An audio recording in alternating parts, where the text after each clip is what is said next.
Assalamualaikum warahmatullahi wabarakatuh. Kita akan melanjutkan materi selanjutnya, masih tentang dinasti Mughal, tapi ini kita akan membahas tentang kemajuan dan peradaban pada masa dinasti Mughal atau Daulah Mughal, dan yang terakhir adalah kemunduran dinasti Mughal.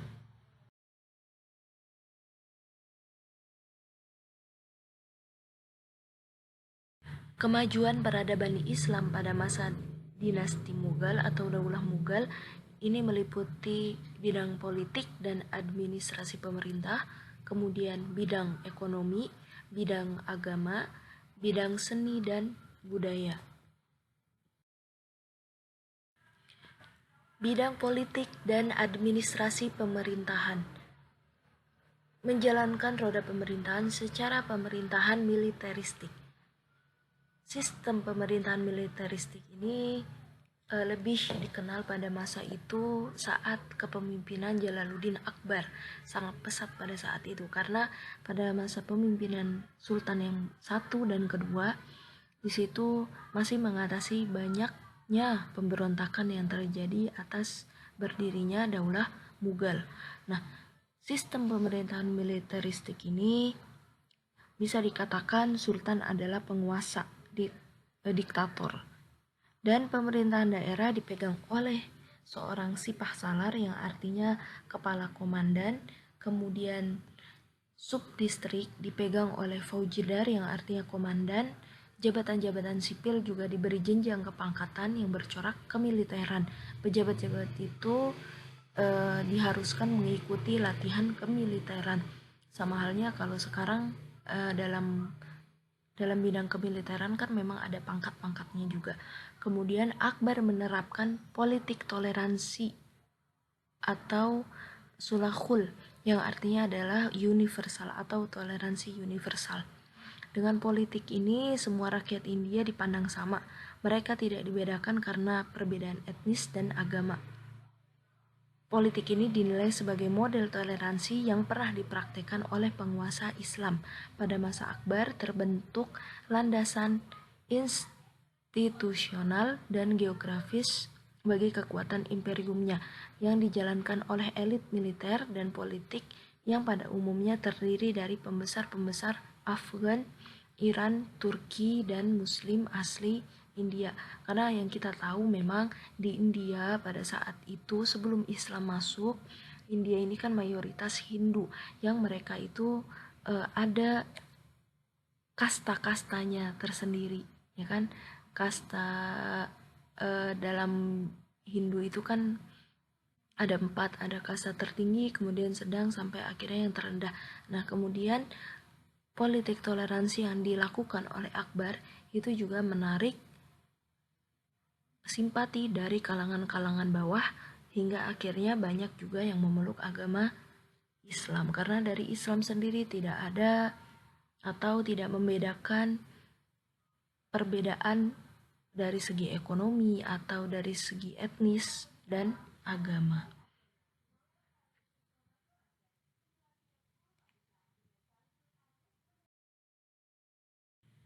Bidang ekonomi. Dalam bidang ekonomi terbentuknya sistem pemberian pinjaman bagi usaha pertanian. Jadi di setiap perkampungan petani dikepalai oleh seorang pejabat lokal yang dinamakan muqaddam atau patel. Kemudian kaum petani dilindungi hak pemilikan atas tanah dan hak mewariskannya, tetapi mereka juga terikat terhadapnya.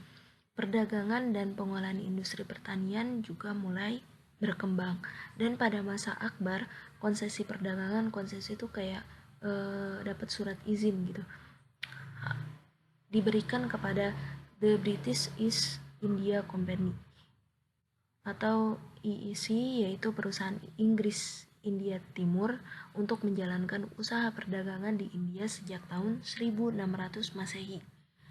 Dan mereka mengekspor katun dan busa sutra India, bahan baku sutra, nila dan rempah, dan mengimpor perak dan jenis logam lainnya dalam jumlah yang sangat besar.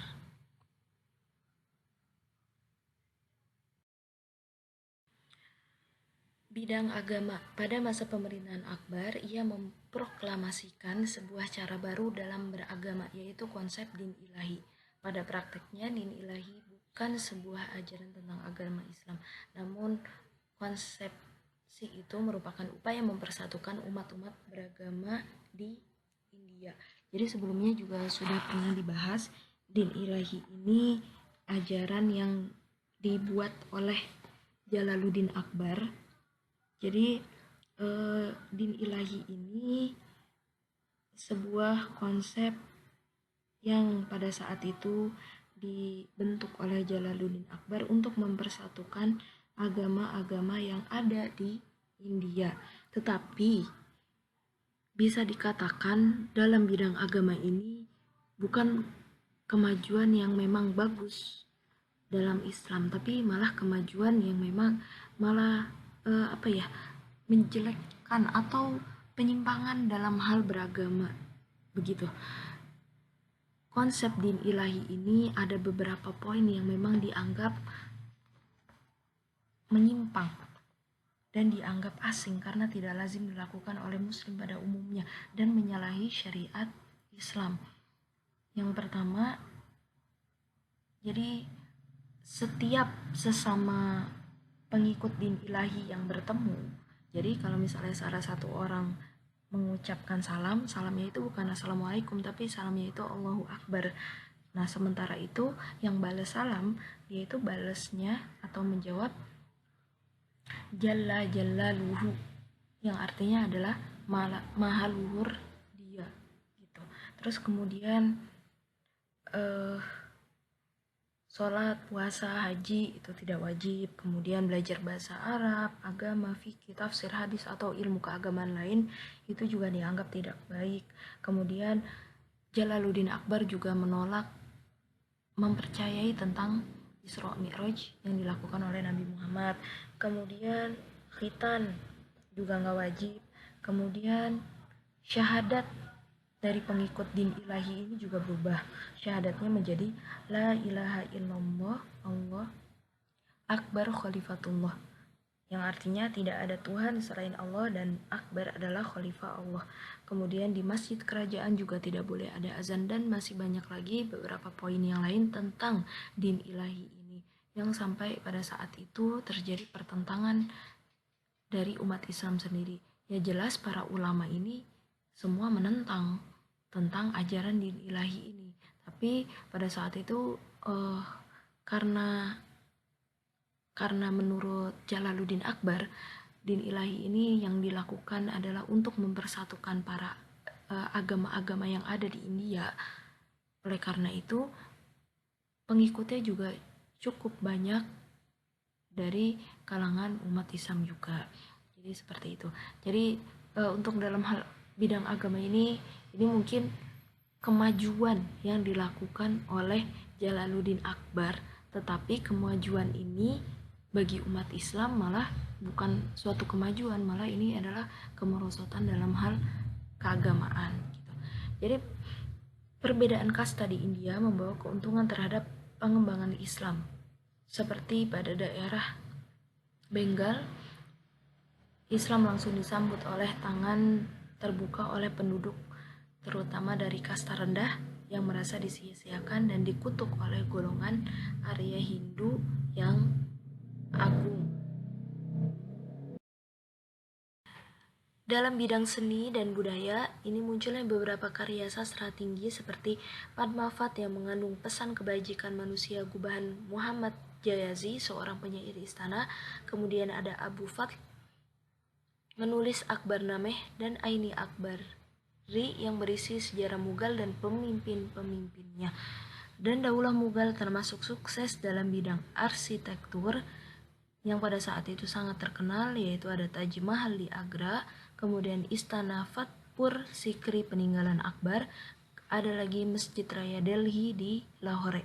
Di kota Delhi lama atau Old Delhi, lokasi bekas pusat kerajaan Mughal, terdapat Menara Kutub Minar, kemudian Masjid Jami Quwatul Islam, Makam Iltutmis, Benteng Alai Darwaza, Masjid Khirki, Makam Nasiruddin Humayun yaitu Raja Mughal yang kedua, kemudian Di kota Hyderabad terdapat 4 menara benteng Charminar. Di kota Jaunpur berdiri tegak Masjid Jami Atara. Dan stabilitas politik yang berhasil diciptakan oleh Akbar mendukung pencapaian kemajuan dalam berbagai bidang, di antaranya dalam bidang ekonomi, ilmu pengetahuan, dan peradaban. Berbagai bangunan monumental masih bisa disaksikan hingga sekarang, di antaranya ada Benteng Agra atau Agra Fort yang terbentang seluas 94 hektar, terletak sejajar dengan Sungai Yamuna dan 2 km barat laut dari Taj Mahal. Kemudian tepatnya di kota Agra, Uttar Pradesh, India Utara. Benteng Agra sudah ada sejak masa Sikarwar Rajarputs. Sikarwar Rajarputs ini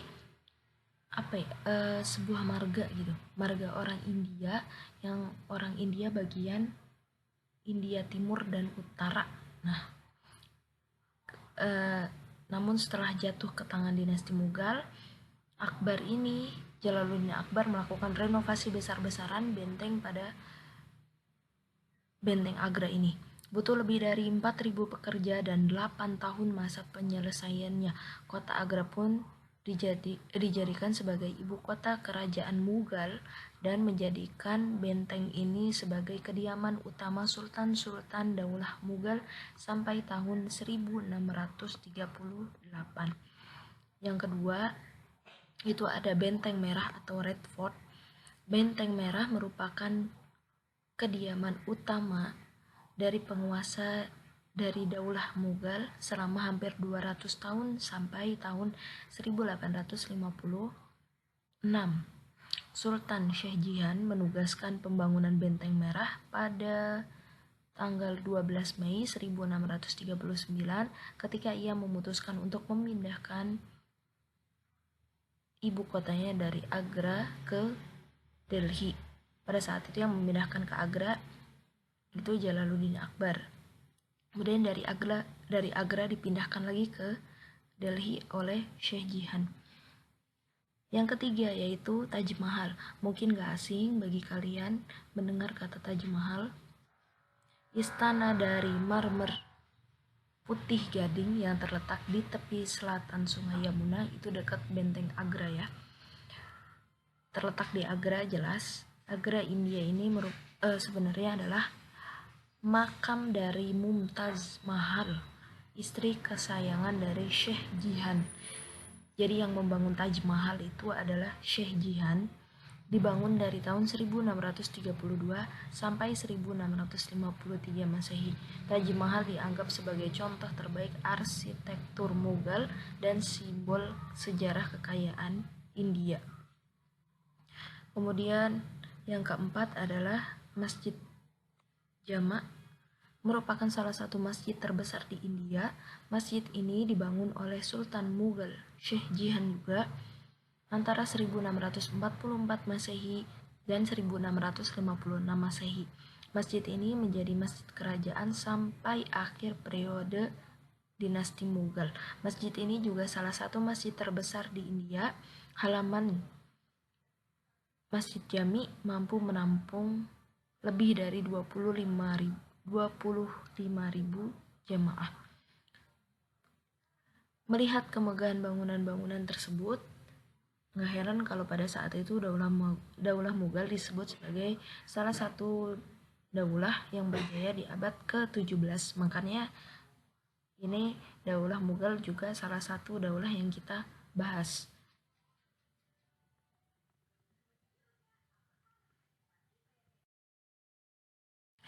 Kemunduran peradaban Islam pada masa Daulah Mughal. Daulah Mughal mengalami kemunduran pada setengah abad terakhir sebelum akhirnya berakhir pada tahun 1858 Masehi. Raja-raja pengganti Aurangzeb merupakan penguasa yang lemah sehingga tidak mampu mengatasi kemerosotan politik dalam negeri. Di sini ada faktor internal dan eksternal. Internalnya tampilnya sejumlah penguasa yang lemah. Penguasa yang lemah setelah pemimpin atau Sultan Aurangzeb. Ini penggantinya itu semua memiliki figur yang lemah. kemudian terjadinya perebutan kekuasaan, lemahnya kontrol pemerintahan pusat, ditambah lagi kemerosotan moral dan gaya hidup mewah di kalangan para pemimpin yang mengakibatkan pemborosan dalam menggunakan uang negara, dan banyak wilayah-wilayah yang memang jauh dari ibu kota, banyak yang memisahkan diri dan memberi peluang untuk melakukan disintegrasi. Dan pada saat itu kondisi politik dan ekonomi yang lemah membawa stagnasi dalam pembinaan kekuatan militer. Dan faktor eksternalnya terjadinya pemberontakan di mana-mana seperti pemberontakan kaum Sikh di utara, gerakan separatis Hindu di India Tengah, sedangkan kaum muslimin sendiri di timur. Ini pada akhirnya nanti kaum muslimin sama kaum muslim yang ada di India ini kan memisahkan diri, dan akhirnya mereka membentuk negara sendiri yang sekarang kita kenal dengan daerah Pakistan. Itu pecahan dari India yang beragama Islam. Yang paling berat adalah invasi Inggris melalui EEC. Ini sebelumnya udah dibahas. Apa EEC itu adalah yang tadi kita bahas tentang perdagangan ya. Ya bisa disebut kayak kerjasama dalam hal perdagangan antara India dan Inggris. Dan pada saat itu dominasi Inggris diduga sebagai faktor pendorong kehancuran Mughal. Jadi pada saat itu IIC mengalami kerugian. Jadi untuk menutupi kerugian dan sekaligus memenuhi kebutuhan istana, IIC mengadakan pungutan yang tinggi terhadap rakyat secara ketat dan cenderung kasar. Karena rakyat merasa ditekan, maka mereka baik yang beragama Hindu maupun Islam bangkit mengadakan pemberontakan. Sampai pada akhirnya yaitu sultan terakhir yaitu Bahadur Shah diusir dari istana pada tahun 1858, dan dengan demikian berakhirlah kekuasaan dinasti Mughal di India. Jadi selanjutnya itu India berada di bawah kekuasaan kolonial Inggris. Singkatnya, kemunduran Daulah Mughal disebabkan karena faktor-faktor sebagai berikut. Ini terjadinya stagnasi dalam pembinaan kekuatan militer. Ini kan memang pada saat itu militer udah dibentuk dari awal, dari masa Jalaluddin Akbar sampai sistem pemerintahannya bersifat kemiliteran, tapi pada saat itu karena lemahnya bidang kemiliteran, kemudian terjadinya stagnasi sampai akhirnya ya kemiliteran ini lama-lama tambah melemah. Kemudian kemerosotan moral dan hidup mewah di lingkungan istana yang mengakibatkan pemborosan dalam keuangan. Kemudian pendekatan yang dilakukan oleh Aurangzeb terlalu kasar terhadap toleransi umat beragama, sehingga konflik antara umat beragama sangat sulit diatasi oleh sultan-sultan sesudahnya. Tapi sebenarnya setelah Jalaluddin Akbar yang pada saat itu mengajarkan konsep din ilahi, akan tetapi anak-anak dari Jalaluddin Akbar sebenarnya mengembalikan lagi Islam yang sesungguhnya itu seperti apa. Salah satunya juga Aurangzeb ini. Dan semua generasi penerus Daulah Mughal pada periode terakhir adalah orang-orang yang lemah dalam kepemimpinannya, hingga resmi Daulah Mughal berakhir pada tahun 1858 Masehi. Sekian dan terima kasih. Wassalamualaikum warahmatullahi wabarakatuh.